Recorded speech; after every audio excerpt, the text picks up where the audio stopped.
I welcome you to India for the G20 Foreign Ministers meeting.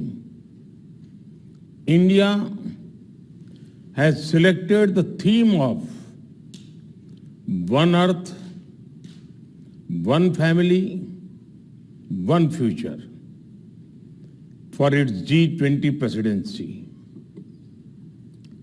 It signals the need for unity of purpose and unity of action. I hope that your meeting today will reflect the spirit of coming together for achieving common and concrete objectives. Excellencies, we must all acknowledge that multilateralism is in crisis today. The architecture of global governance created after the Second World War was to serve two functions. First, to prevent future wars by balancing competing interests. Second, to foster international cooperation on issues of common interests.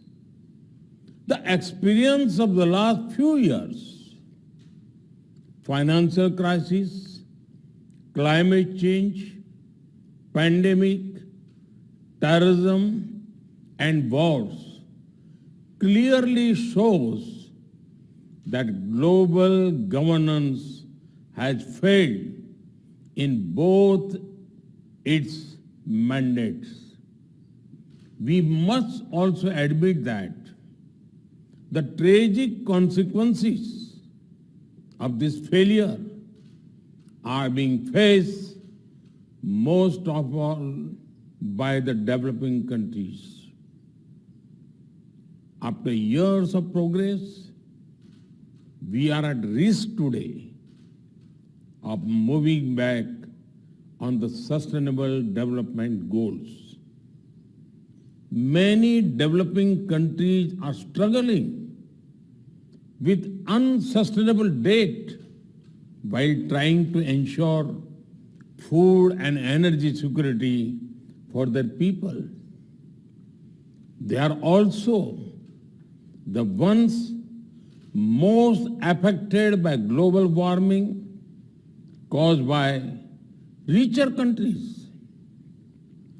This is why India's G20 presidency has tried to give a voice to the global South. No group can claim global leadership without listening to those most affected by its decisions. Excellencies, you are meeting at a time of deep global divisions.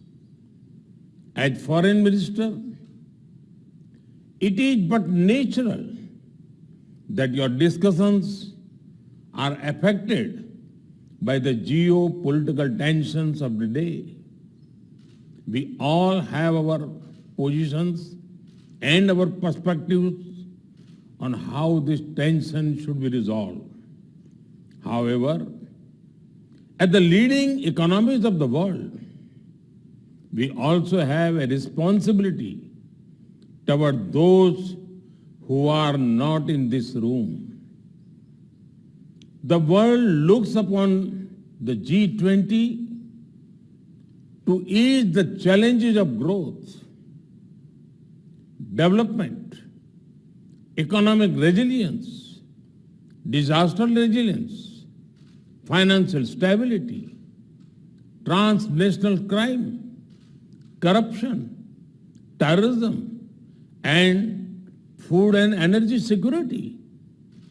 In all these areas, the G20 has capacity to build consensus and deliver concrete results. We should not allow issues that we cannot resolve together to come in the way of those we can. As you meet in the land of Gandhi and the Buddha, I pray that you will draw inspiration from India's civilizational ethos to focus not on what divides us, but on what unites us. Excellencies, in recent times, we have seen the most disastrous pandemic of a century. We have witnessed thousands of lives lost in natural disasters. We have seen global supply chains break down during times of stress. We have seen stable economies suddenly overwhelmed by debt and financial crisis. These experiences clearly show the need for resilience in our societies, in our economies, in our healthcare systems, and in our infrastructure.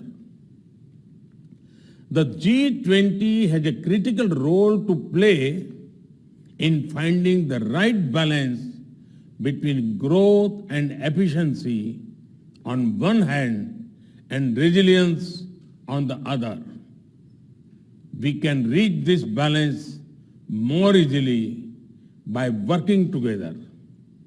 That is why your meeting is important. I have full trust in your collective wisdom and ability.